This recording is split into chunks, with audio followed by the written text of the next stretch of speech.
Hello and welcome to Bloke on the Range, and 2 days after I launched my video, summary judgment has just dropped on the GWACS versus KE Arms and everyone else lawsuit on the 23rd of February 2023. So I'm quite happy that I launched it earlier than I normally would, otherwise it would have all got inversed in time. But anyway, so what's happened is summary judgment is basically where the judge rules on points that are so clear in law that they really don't need to go before a jury, and there's some really amazing things in here, to be honest.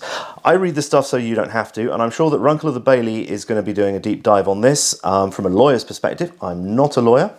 Have a look on his channel. Maybe by the time this is up he'll have something, maybe not. Maybe by the time you watch it in the future he will. Anyway, your mileage may vary. So, apologies, we're on the pages and pages of notes again, but there's some pretty juicy stuff in here worth quoting in full, because the judge actually writes very, very well and drops some quite amazing bombshells. Basically, the very, very short version is that GWACS have beclowned themselves for 90% of their claims, leaving not that much remaining. So if you remember that from the previous vid, they sort of seem to have, they absolutely claimed to have bought exclusive rights to everything even remotely to do with the CAV15 polymer monolithic AR-15 lowers, past, present and future, based on some, should we say, interesting and novel legal ideas around an asset purchase agreement where they bought the tooling for it. Judge says, lol, no. So there's some real doozies in here.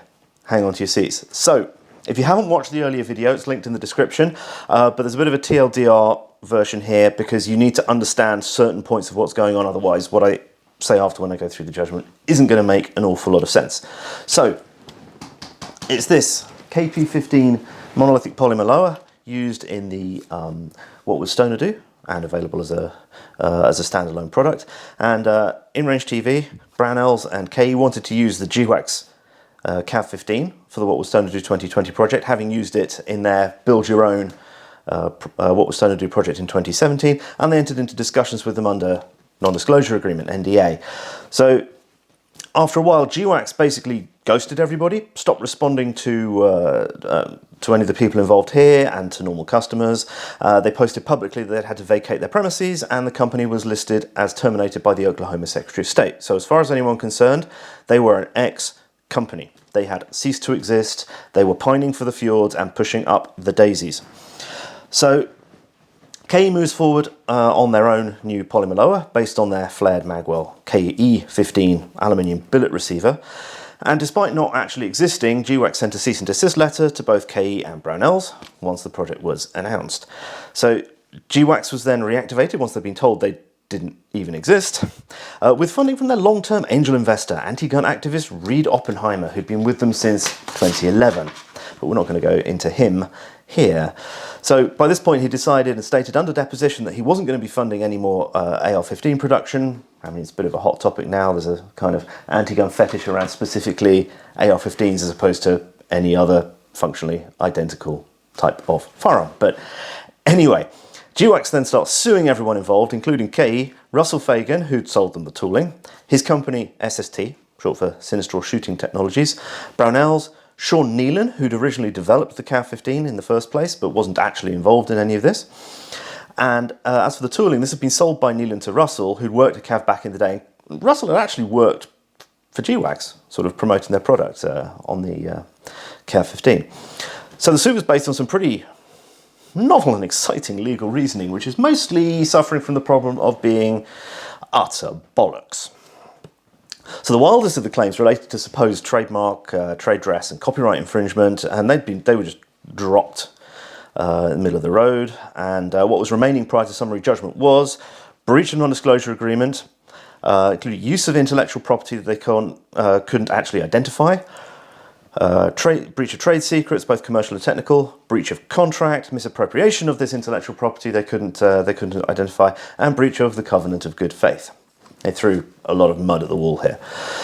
So the most amazing thing that they maintained, and this was stated under deposition by Judd Gudgel of GWACS, was that they had bought exclusive rights to the entire contents of Russell Fagan's brain insofar as it relates to polymer monolithic lowers, past, present, and future. And I'm not even joking. Everything. So your position is that everything Russell had in his brain relative to the CAV15 became your exclusive property. Correct.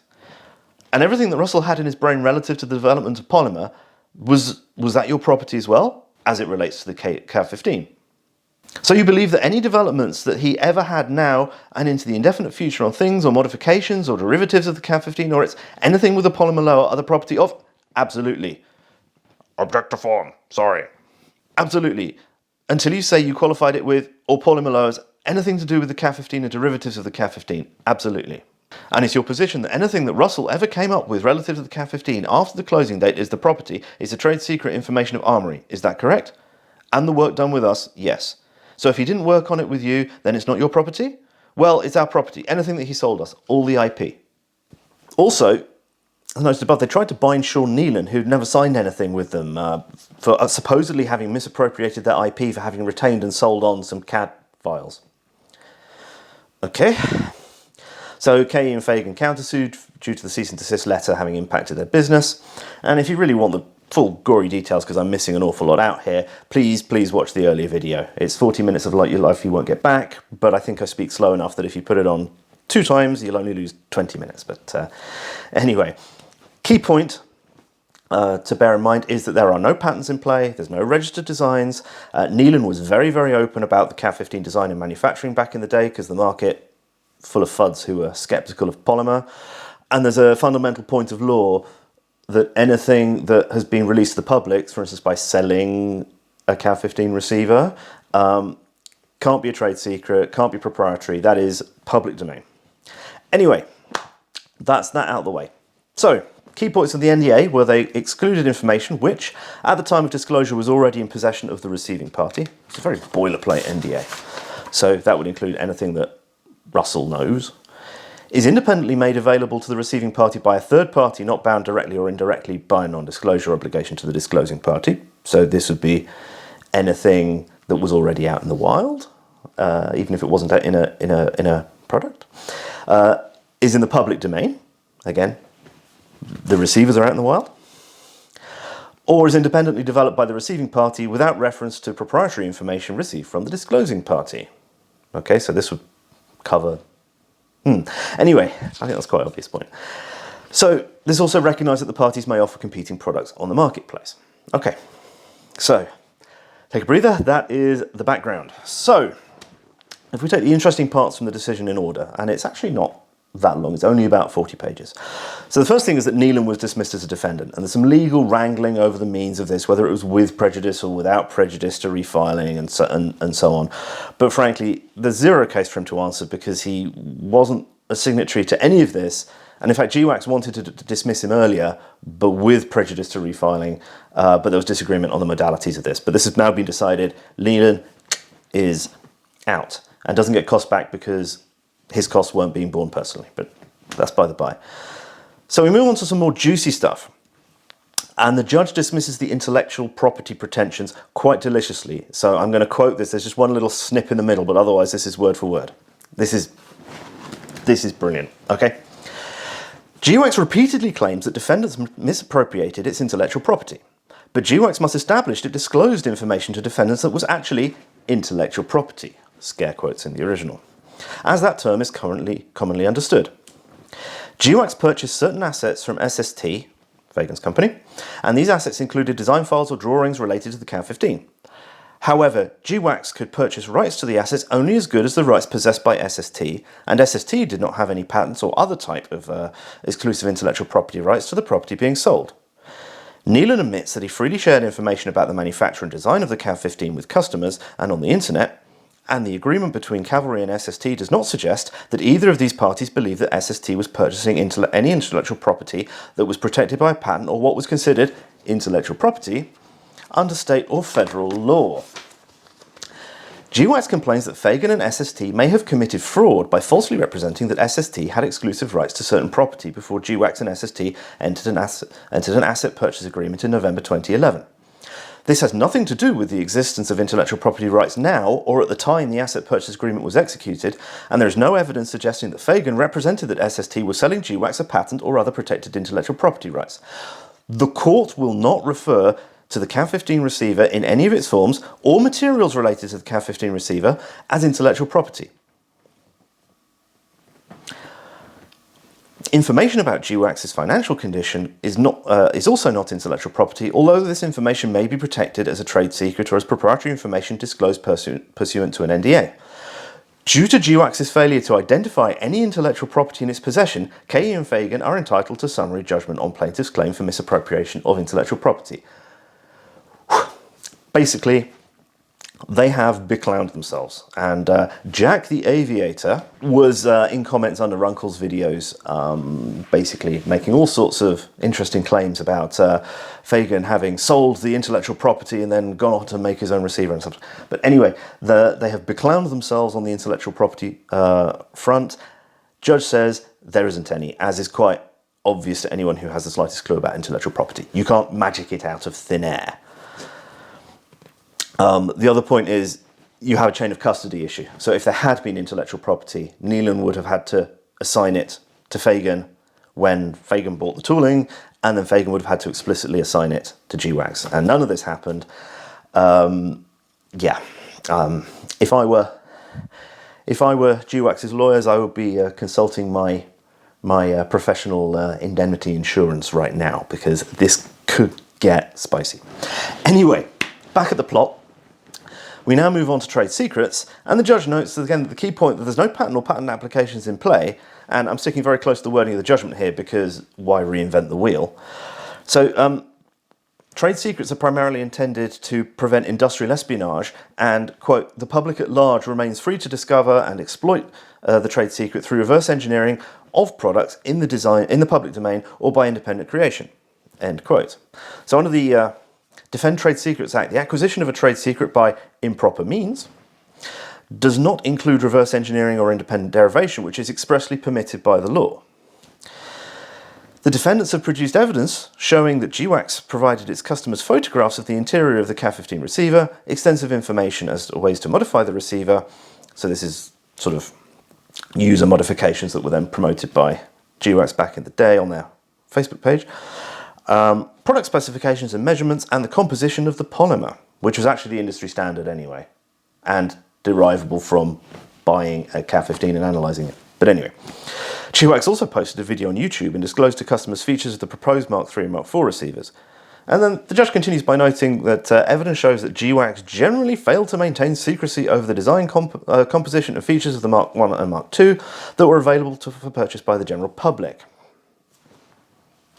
I mean, there's a nuance here that she's missing out on, which is that there can be no secrets within the products themselves, within the Mark I and Mark II products themselves, because as soon as they're sold to Bubba, whether there's any incentive to analyse them or not, if it's analysable, it's public domain, as long as it's not protected by a patent or other actual, real, live, actual intellectual property right.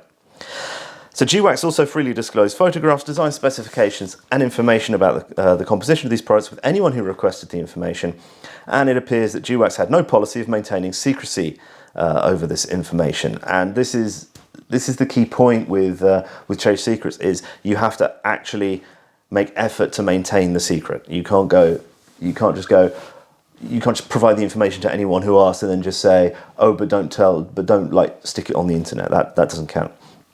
So, basically, her conclusion is that the information was not subject to a patent or any other type of intellectual property protection, and the defendants were free to reverse engineer products that were available for purchase in the marketplace. So there we go back to the nuance that once it's out there, it's out there.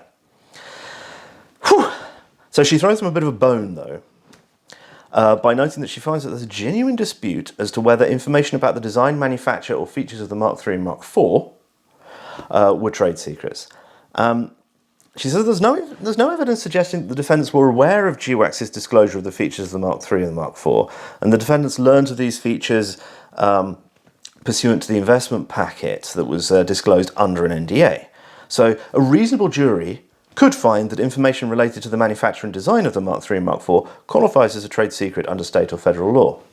The thing is that the difference between the Mark II and the Mark III is literally the, where is it? It's covered up. There's a QD socket there. Now, that was actually disclosed in 2010 on an ARFCOM thread as an end-user modification. The Mark IV has an adjustable stock, which isn't present in this, so that's a complete red herring. And there's a few points we'll come back to on this. I'll try and avoid repeating myself, but there's a bit of repetition in my notes. So, back at the plot, she draws a similar conclusion about GWACS's financial information and the pricing of the new products, and that the defendants hadn't produced evidence suggesting that GWACS had publicly disclosed that it was seeking investors, and the amount of the investment that GWACS was seeking, or the pricing for the proposed Mark III and Mark IV. Overall, the existence of the NDAs leads to believe that GWACS were intending to maintain secrecy over its financial information. So, yeah, that's fair enough. Except, we'll come back to it in a minute.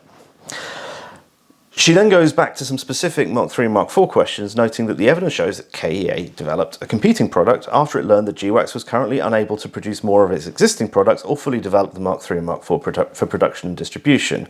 So viewing the evidence in a light most favourable to GWACS, not a lawyer, but that seems like code to me, a reasonable jury could find that KEA chose to develop a competing product after learning that GWACS's polymer lower receivers would essentially be leaving the marketplace. This could reasonably support a finding that KEA misappropriated information it received pursuant to the NDA and that it acted with the necessary intent. So what she's omitted to mention here, I'm not sure whether she didn't spot it, but she's been very, very on the ball, so I suspect it might be deliberate. I'm sure Runkle will have a view on this. It might have been omitted to throw a softball at KE, because the whole fact that GWACS had not only ghosted everyone and had announced that they'd had to vacate their premises, but the company was listed as terminated from a period from May 2019 until they were reactivated in May 2020 purely to file this suit. And it was during this time period that most of the product development happened. And I think that a reasonable person would consider that they were gone. They were out. They don't exist. They're not responding to anyone. They don't exist. They are listed as terminated. So they're gone. They're done. And that's kind of a big deal for me. In any case, she notes, clearly for the harder thinking, presumably GWACS, that they can't proceed with any claims related to the design, production or features of Mark I and Mark II receivers, because I think she's a bit worried here that they're going to come back with Mark I and Mark II stuff. So they're limited to financial information disclosed pursuant to MDA and information related to design, manufacture and composition of Mark III and Mark IV receivers. As I said before, the key point with the Mark I and Mark II is they've been out in the wild, so they can't. There's no there, and I think she's trying to avoid GWACS wasting everyone's time with continuing to make comments about the Mark I and the Mark II. So moving on to breach of contract, the judge explodes most of GWACS's claims and just retains there's a genuine dispute as to information regarding the Mark III and the Mark IV receivers, since these were not publicly available. So she considers that there's a genuine dispute as to whether KE relied on GWACS's disclosures under the NDA, possibly a softball again, and this information qualifies as trade secrets and should be treated as proprietary information for a breach of contract claim. So, as I keep saying, the Mark IV is a red herring, but certain information on the Mark III was indeed provided to Brownells for publication and figured in their August 2019 catalogue, stating that Mark III Lower is based on the M16A2 platform and adds to the Mark II's feature set multiple QD sling swivel sockets and internal fluting in the buffer tube that helps clear debris when working in a dusty/dirty environment, together with the pricing. So there was pricing information put out into the world, or at least given to Brownells. I don't know the timing on this because August 2019 is after the point at which they'd been listed as terminated, but they were still. I think they hadn't noticed that they were dead because they had been putting this advert in the Brownells catalogue. But yeah, as to the QD sling swivel sockets, I mean it's the exact same position. They've literally just adopted someone's user mod from 2010. So I'll put up the picture of the user mod from the ARFCOM and the Mark III from the investment package, which they provided to the court without marking it secret. So that's out in the wild as well. So I think this is possibly another softball to KE. And they'd even said at one point, that the Mark III incorporates improvements suggested by Russell Fagan, aka Sinistral Rifleman. So they're even admitting that it's Russell's improvements. So, already known to Russell, excluded from NDA? Anyway. So, moving on. She demolishes the claim against Brownells and just dismisses them. If you want to read it for yourself, it's page 30. I'll put a link to the summary judgment. You can knock yourselves out right there. So, juicy stuff. Fagan. So the judge states that the NDA did not prohibit him from relying on his knowledge of firearms, and there is no evidence that he created a competing product on his own behalf or through his company, and that he was acting as an agent of KE for the development of the new receiver. She notes that GWACS's complaints are more in the nature of an alleged violation of a non-compete agreement based on his former employment with them, but there wasn't one. If there had been, it would have been long expired, and they haven't shown that he violated an NDA or misappropriated a trade secret. So Fagan and his company were dismissed as defendants. Basically, you can't own the content of Russell Fagan's brain, like they were claiming. So as to KE, she rules there's a genuine dispute as to whether they misused info produced pursuant to the NDA, as we've noted above, and that a reasonable jury might conclude a breach of NDA. Might. However, again, she's omitting the fact that as far as anyone could see, GWACS had left the market and had ceased to exist. And also, there's the fact that they told KE and others that they had an investment packet. And that indicates a lack of funding, because you tell people you've got an investment packet, and this is how it happened in this case, but you want to discuss it under NDA. So the information that's out in the public or out to multiple parties is, we have an investment packet, which you can draw inferences from. So I'm wondering if this is a bone thrown at GWACS and another softball to KE, because, okay, you don't necessarily need to know the details of what's in the investment package to go, they're looking for funding. Maybe they don't have much money. But in any case, they didn't officially exist. Nearly there, nearly there. Whew. So as to the breach of covenant of good faith and fair dealing, she basically tears it down as a matter of law and possibly signals that that overall the chances of getting substantial damages are very limited, and she frames it as a normal commercial dispute. Now, not a lawyer, and I'm wondering whether at this point she's signalling something overall, or whether just on this point she's dismissed anyway. But yeah, we'll see. So, final chunk. I promise, I know this has been probably as long as the last one. Sorry. So, there's some juicy stuff here. So, the last point is that the cease and desist that GWACS sent to KE and Brownells, and some of this is worth quoting in full. So the court finds that there is a genuine dispute as to whether GWACS's cease and desist letter was sent to KEA and Brownells in good faith and not merely to unlawfully interfere with the distribution of a competing product. GWACS has presented no evidence that it undertook any kind of investigation to understand its own intellectual property rights before sending the letter, and even at this stage of the case, GWACS has loosely used the term intellectual property to describe information that was already available to the public or that could lawfully be reverse engineered. The cease and desist letter is based on a fundamental misunderstanding that GWACS's purchase of equipment and designs from SST in 2011 gave it exclusive rights to the CAF-15 and related designs. Instead, GWACS's rights to the property that it purchased from SST were only as good as the rights held by SST, which did not include a patent or any other type of protected intellectual property rights. GWACS knew, or should have known, the limitations of its intellectual property rights relate to the CAF-15 designs, and GWACS's continued overrepresentation of its intellectual property rights gives rise to a dispute of material fact as to whether its cease and desist letter was sent in good faith. The court has already noted that there is a genuine dispute as to whether KEA used materials produced by GWACS pursuant to an NDA to develop its new polymer lower receiver, and this may independently provide a basis for GWACS to argue to the jury that it had a good faith basis to send the cease and desist letter to KEA. So this point is left open. This is absolutely excoriating them on their intellectual property pretensions. It's like, you should have known back then when you sent the cease and desist in 2020, and even at this point in the case, the fact that you're still maintaining you have intellectual property rights when objectively you don't is not a good thing. Not a good thing. I mean, you need to talk to your counsel about that, because they should have informed you of the law and not possibly told you what you wanted to hear. So. yeah, she also issues a summary judgment on technical points at this point, but that's by the by. So KE had also claimed it was damaged by the cease and desist because Brownells didn't market the product as it might have done otherwise, but the judge considers this to be speculative and also notes that the what was found to do rifle hadn't actually been received for distribution by Brownells and the receivers hadn't even been produced. So to cut a long story short, she's ruled against monetary damages in favour of KE here.